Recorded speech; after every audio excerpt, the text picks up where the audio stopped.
After completing my project discussions in Switzerland and returning home, I was informed by my assistant that my private jet had been borrowed by my fiancé. I furrowed my brows and called Ryan. "Sorry, darling, my mom hasn't been feeling well these past few days, so I sent her to the United States for treatment." I offered a few words of comfort and transferred several million to his card. However, a few days later, I received a message stating that the plane was leaking oil and posed an explosion risk. I immediately rushed over, only to find a large group of strangers inside. An elderly woman was holding a hammer, pounding on my custom-made gemstone and gold cabin door. "Pa! Where did this lunatic come from? This plane is clearly the dowry Ryan gave to my niece Dora. How did it become yours?" I was stunned on the spot. Dora, wasn't that Ryan's unforgettable first love? Looking at the crowd before me with menacing expressions, I gave a cold smile, turned around, and closed the cabin door. Since they liked my plane so much, they could all stay inside. "The money has been received, thanks to my beautiful and generous darling." Looking at the text message Ryan sent 5 minutes ago, I found it extraordinarily ironic. "What? Cat got your tongue?" Seeing my silence, the elderly woman's arrogance intensified.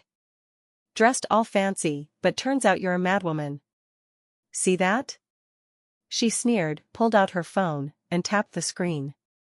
"This is Ryan and Dora's engagement photo, take a look. This plane and these gold bars are all dowries for Dora." On her phone screen, there prominently appeared Ryan and Dora dressed in elaborate Indian traditional attire. Dora was smiling radiantly, and Ryan's gaze toward her was filled with undisguised affection. In the background was a pile of gold bricks stacked like a small mountain and my private jet. The quality and specifications of those gold bricks closely resembled the ones he moved out from my family's safe during National Day. During National Day, he told me that gold prices were rising too sharply and, worried about the gold bricks in the safe being stolen, he specifically helped me transfer them to a safe place.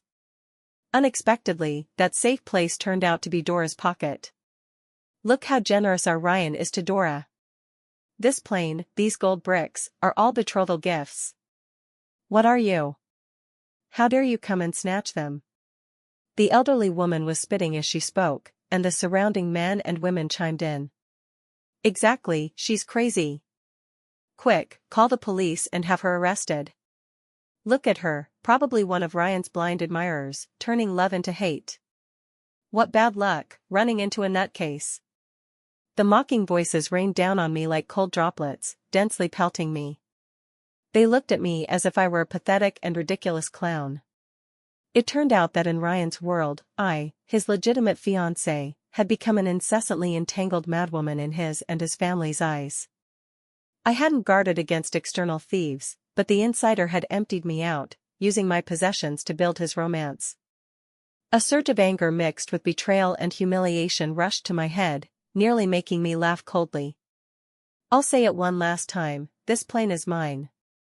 Now, all of you, get out immediately. Oh ho! Getting feisty now.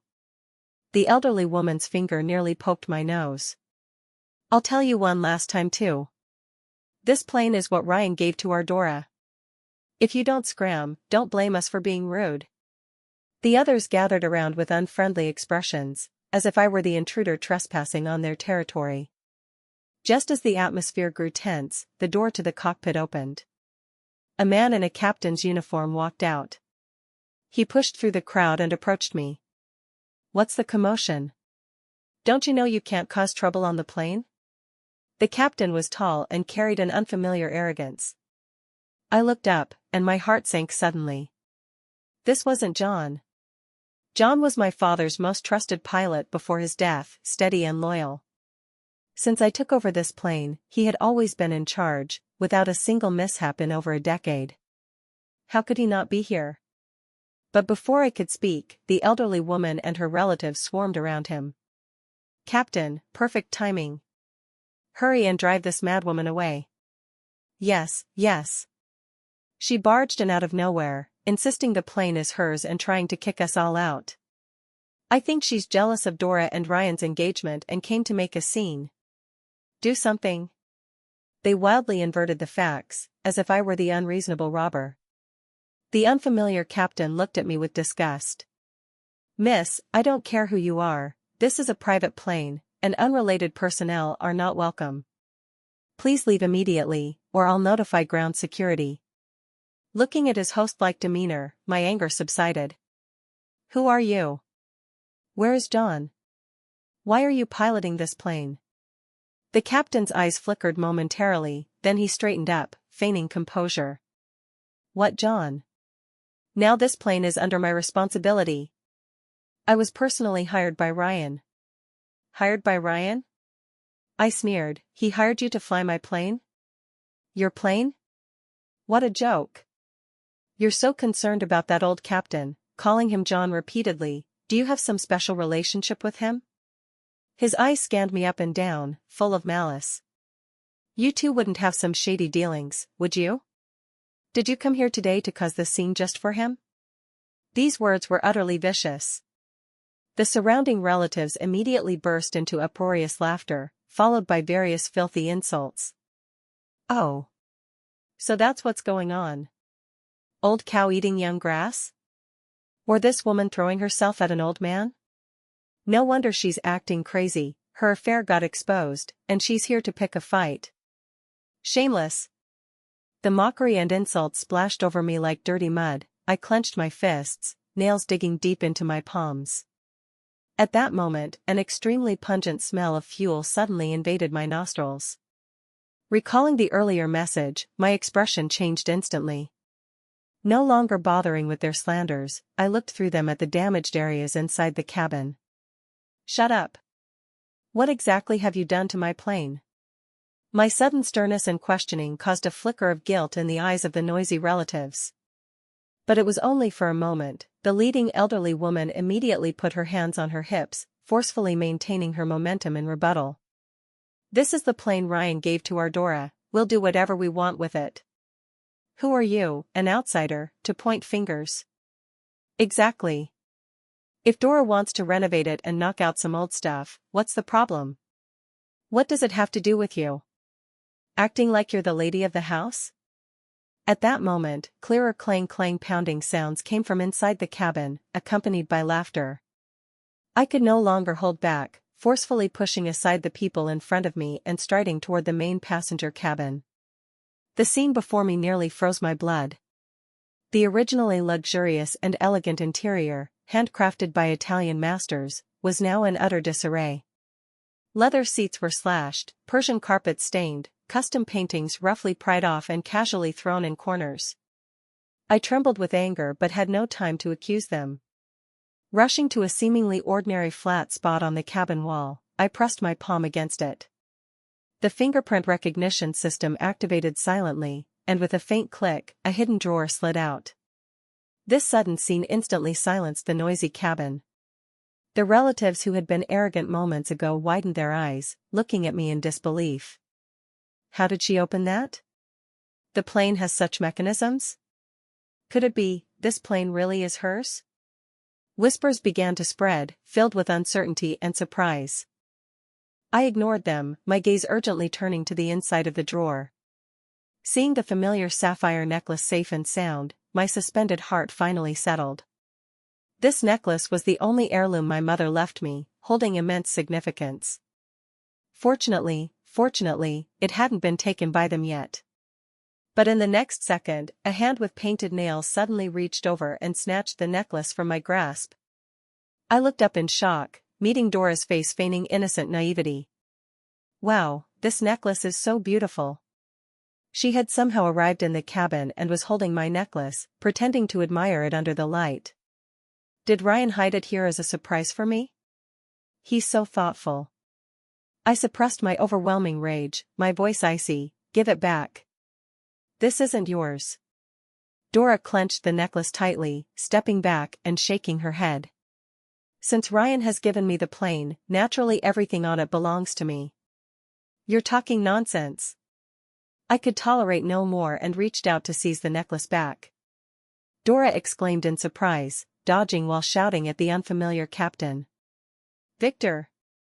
Stop this madwoman. She's trying to rob my things."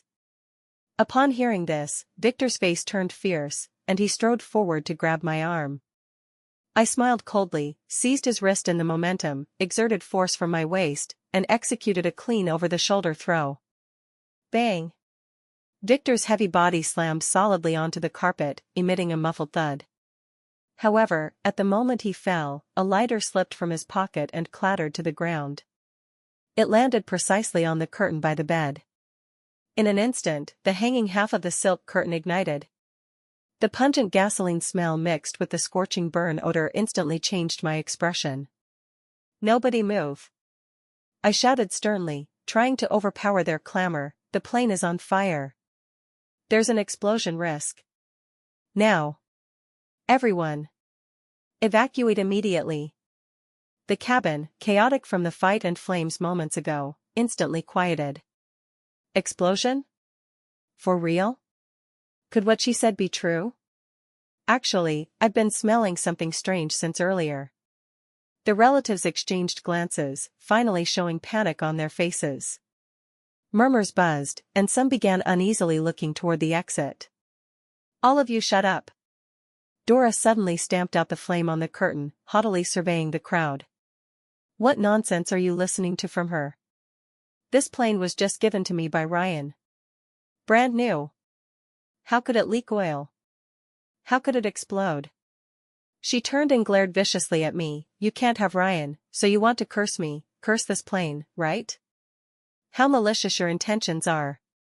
Looking at this group oblivious to the approaching death, anger rose in my heart, but I knew arguing with them was futile. I immediately pulled out my phone and dialed Ryan directly. I had to tell him personally that the plane he gifted as a favor was about to become a flying coffin. Beep, beep, beep. The prolonged busy tones hammered my heart one after another, yet no one answered for a long time. Dora watched my anxious appearance, snorted coldly, her face full of smugness. She also took out her phone, skillfully dialed a number, and the call connected almost instantly. "Ryan," she pinched her voice, with a aggrieved crying tone, "there's a madwoman here causing trouble, insisting the plane is hers and trying to drive us all out.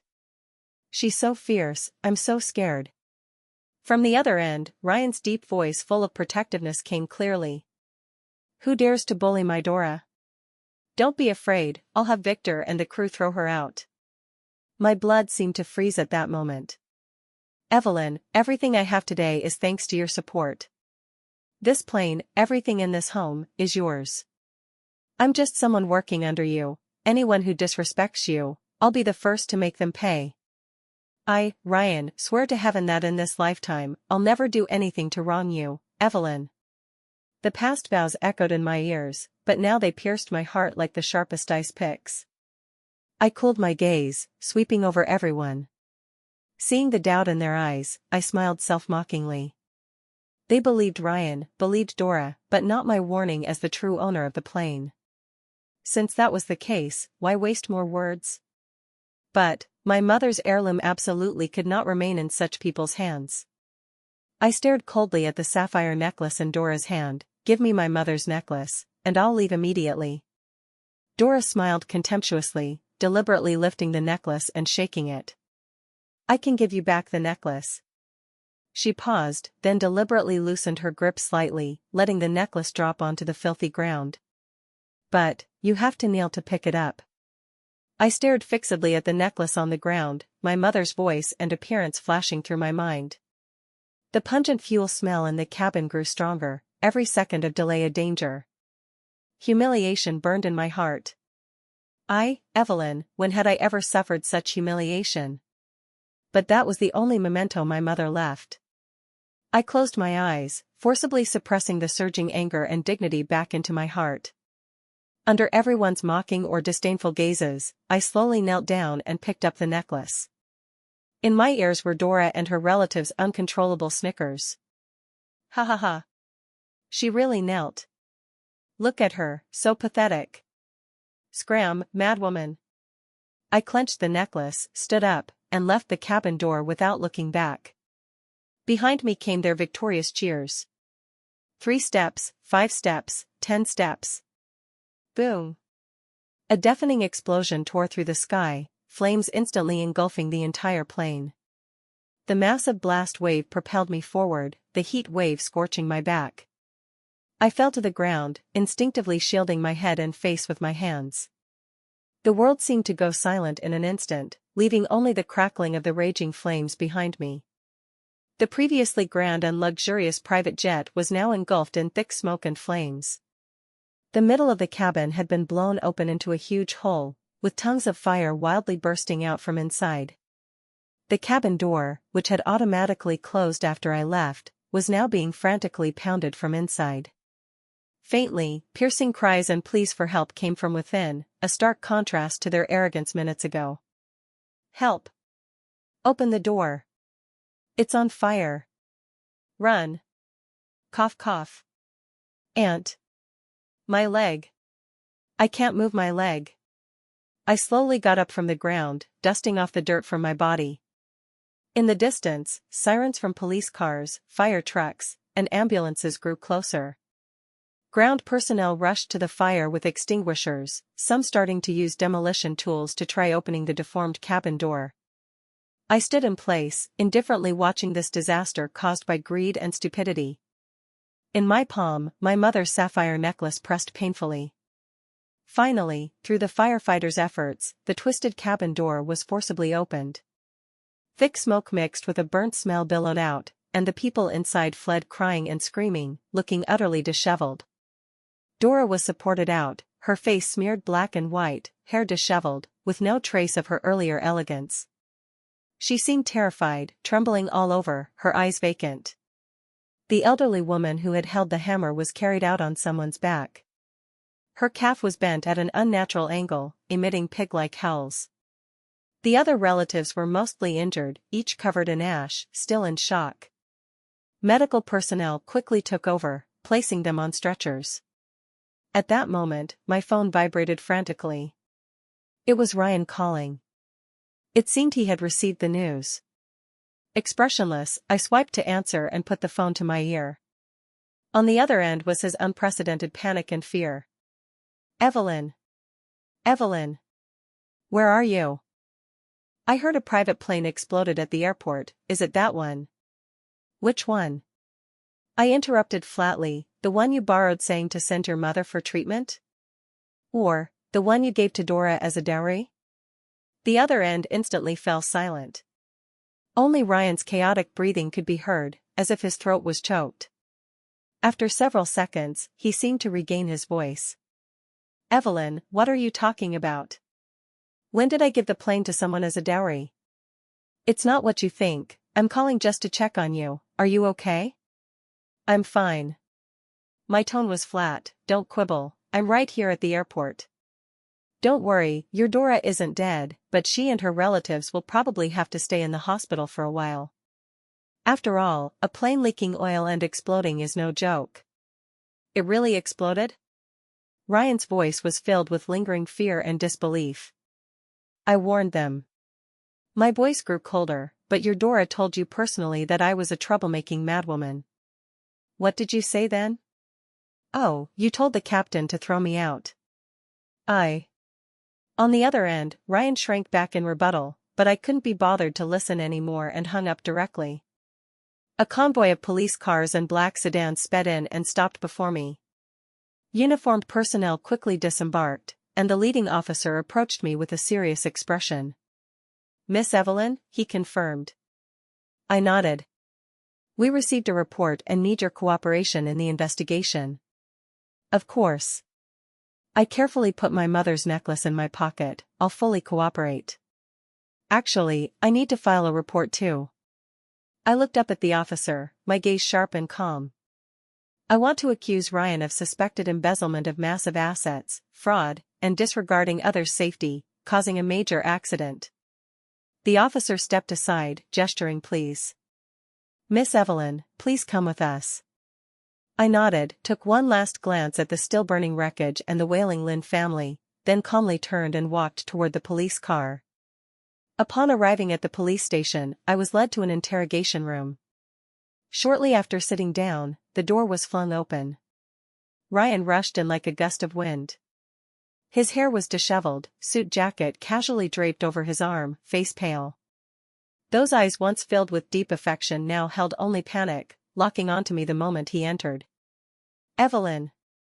How are you? Are you injured?" He strode to me in a few steps, his tone urgent, trying to create an illusion of utmost concern.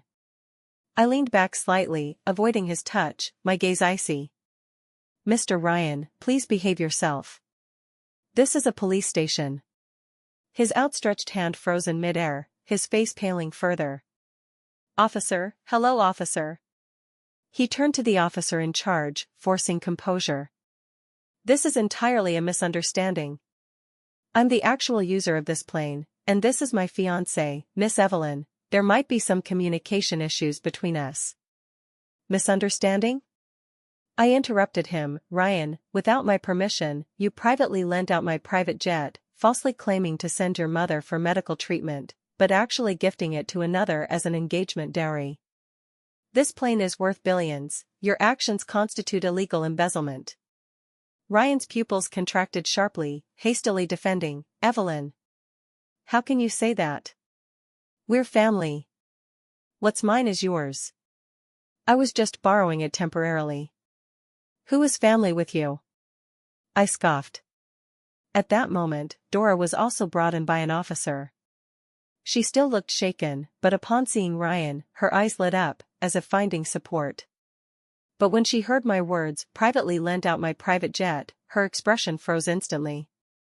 "What did you say?" Dora suddenly lifted her head, looking at me in disbelief. "Your plane? How is that possible? Ryan clearly said this plane is his. It's the dowry he gave me." She turned sharply to Ryan, grabbing his arm. "Ryan. Tell her. Tell her this plane is yours. It's your property, Ryan." Ryan's face was extremely ugly. He tried to shake off Dora's hand, but she held on tightly. "Dora, calm down." He tried to soothe her, but his tone was full of guilt. "Calm? How can I calm down?" Dora was nearly collapsing, pointing at my nose and crying out. "So what she said is all true? This plane isn't yours at all? You used someone else's things to deceive me? You made me and my whole family act like fools, showing off in front of the real owner? We almost got blown up." The immense humiliation and lingering fear made her tremble, her eyes turning to resentment and terror. "You lied to me. Ryan. You've been lying to me all along." I no longer watched their dog-eat-dog farce, turning to the serious-faced officer, taking out a document from my handbag, and calmly pushing it toward him. "Officer, this is the purchase contract for the plane. The owner column clearly states my name. And this Mr. Ryan is merely a manager with temporary usage rights under my authorization." The officer took the document and carefully reviewed it. Dora seemed drained of all strength, staggering back 2 steps and slumping into a nearby chair. Her eyes were vacant, muttering to herself, "Fake, the plane was actually fake." Ryan's face was ashen, his eyes filled with utter defeat and despair. I continued my statement clearly. "Today, upon returning from completing the Swiss project, with business class sold out, I contacted my assistant to arrange the private jet, only to learn it had been borrowed by Mr. Ryan. I contacted him, and he falsely claimed his mother was ill and urgently needed treatment in the U.S. However, I subsequently received a message stating the plane suddenly had major safety hazards like oil leaks.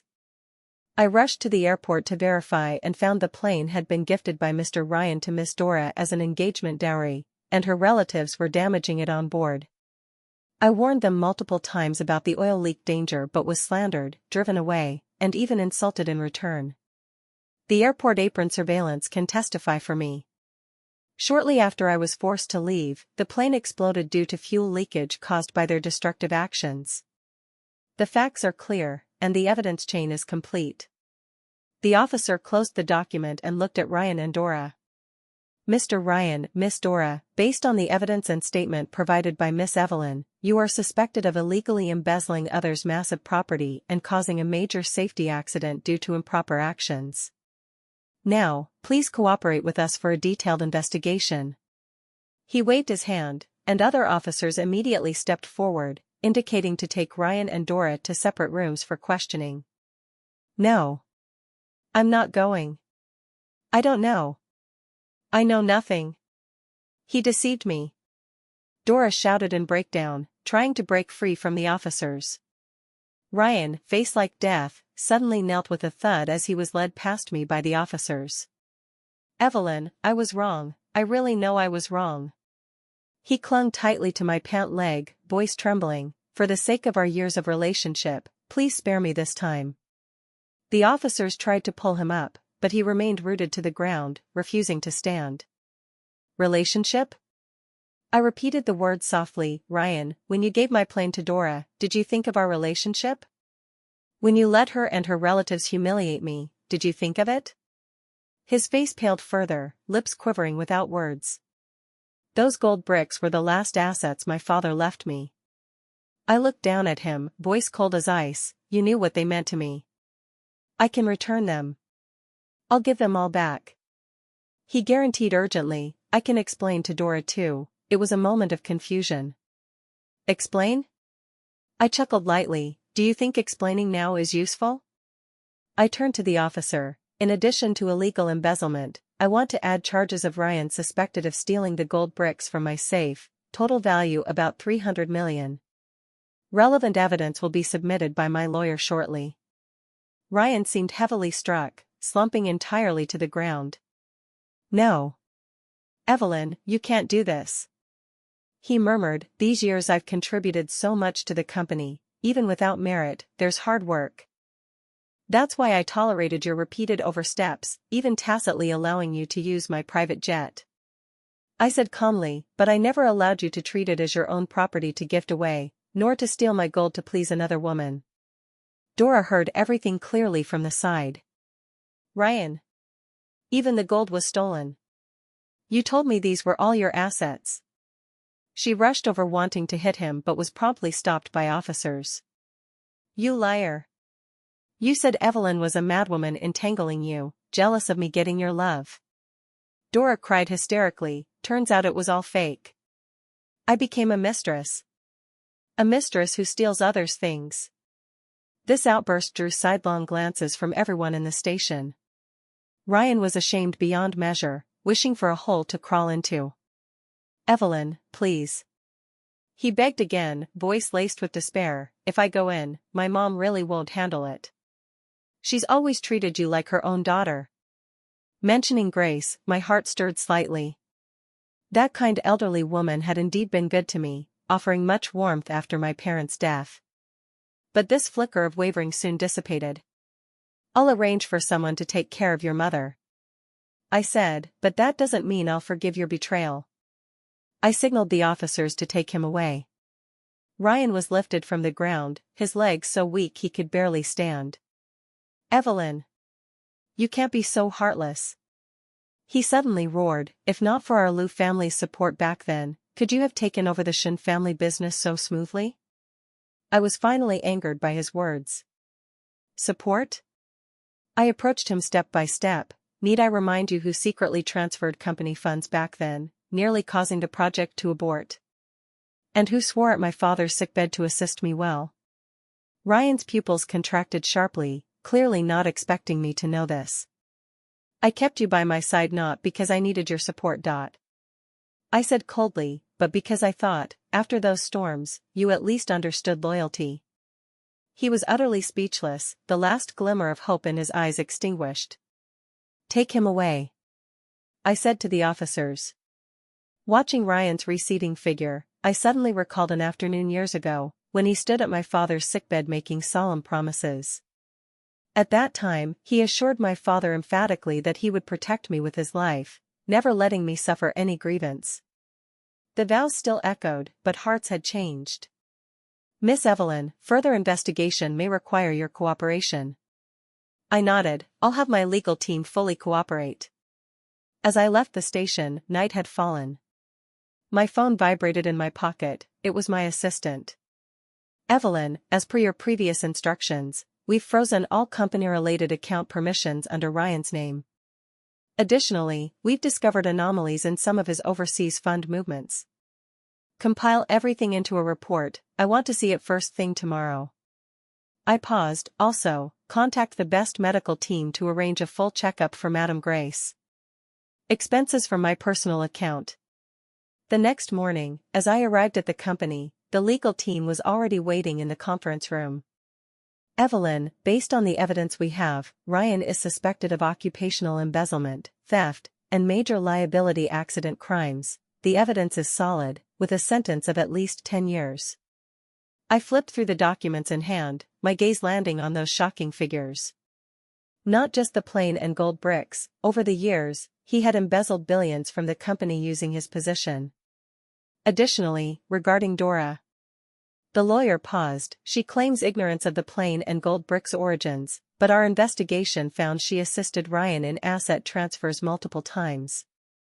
I sneered, then sue her along with him. At that moment, the secretary's intercom rang. Evelyn, Madame Grace downstairs wants to see you. I was silent for a moment. Please bring her to the small reception room.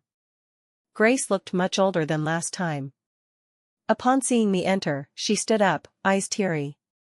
Evelyn, I know Ryan has wronged you. Her voice choked. I have no face to see you, but... I helped her sit, poured her a cup of warm water. Auntie, how is your health? She shook her head, tears finally falling. How could I be well? How could that unfilial son do such things?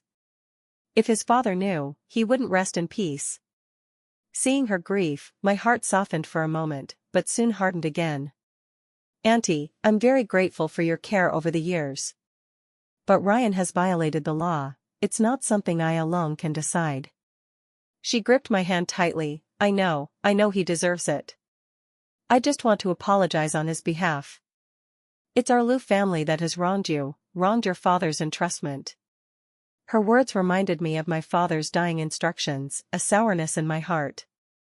After seeing Grace off, I stood at the office floor-to-ceiling window, overlooking this familiar city. Once, I believed in love, in vows, but forgot how fickle hearts can be. A week later, I received an unexpected call. Miss Evelyn, I'm Dora's aunt. The voice on the other end carried a sobbing tone. Dora's injuries have worsened. The doctor says she might need amputation. I listened expressionlessly. We know we were wrong, really wrong. Please be merciful and withdraw the lawsuit against Dora. She's so young. Sorry, I interrupted calmly. Before the law, everyone is equal. Hanging up, I instructed my assistant, go to the hospital and settle all of Dora's medical expenses, using my personal account. The assistant was puzzled. Evelyn, they treated you that way. One thing at a time. I said flatly, I disdain to retaliate in such a way. 3 months later, the case went to trial. Ryan stood in the defendant's box, noticeably thinner, eyes dull. In the face of irrefutable evidence, he confessed to all charges. After the trial, he requested to see me alone. Under the bailiff's supervision, we sat across the table. Evelyn, his voice hoarse, I know it's too late to say anything now. But I just want to tell you, I truly loved you. I looked at him quietly, without responding. Those gold bricks, I originally planned to replace them after the company got through the crisis. He lowered his head. Dora, she made me feel like I was still needed by someone. So you used my money, my plane, to satisfy your vanity? I finally spoke. He smiled bitterly. I know it's ridiculous. In front of you, I'm always like a supporting role. But with Dora, I'm her hero. Is that your reason for betrayal? I stood up. Ryan, you disgust me. As I turned to leave, he said softly, I'm sorry. I didn't look back. Ultimately, Ryan was sentenced to 12 years in prison for multiple crimes. Dora was sentenced to 3 years for assisting in asset transfer and perjury. As I left the courtroom, reporters swarmed, microphones and flashes instantly surrounding me, questions pelting one after another. Miss Evelyn, are you satisfied with the verdict? Do you still have feelings for Mr. Ryan? What adjustments will the Shin Group make next? Expressionless, I walked straight to the waiting car under bodyguard escort. After escaping the reporters' blockade, I went to the cemetery. Standing before my parents' tombstone, I gently placed a bouquet of white chrysanthemums.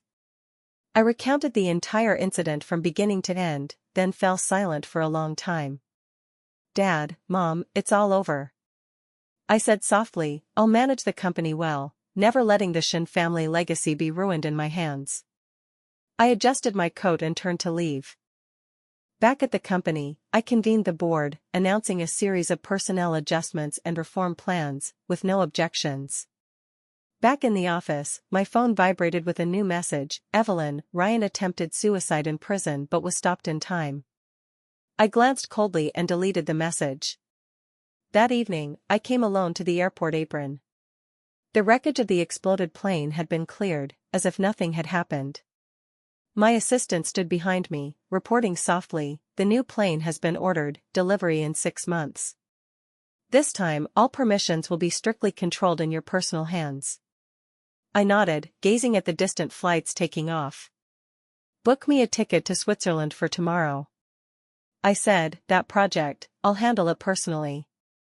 "But Evelyn, you just returned, and with this incident, won't you rest a few more days?" "Precisely because of this, I must go." I turned coldly. "Tell the partners, Shin Group never delays work for any reason." The assistant nodded solemnly, eyes showing admiration. "Understood, Evelyn, I'll arrange it immediately." The next day, I embarked on the journey to Switzerland again.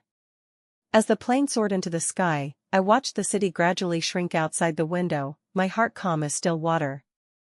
Love can betray, vows can dissipate, but the path underfoot remains.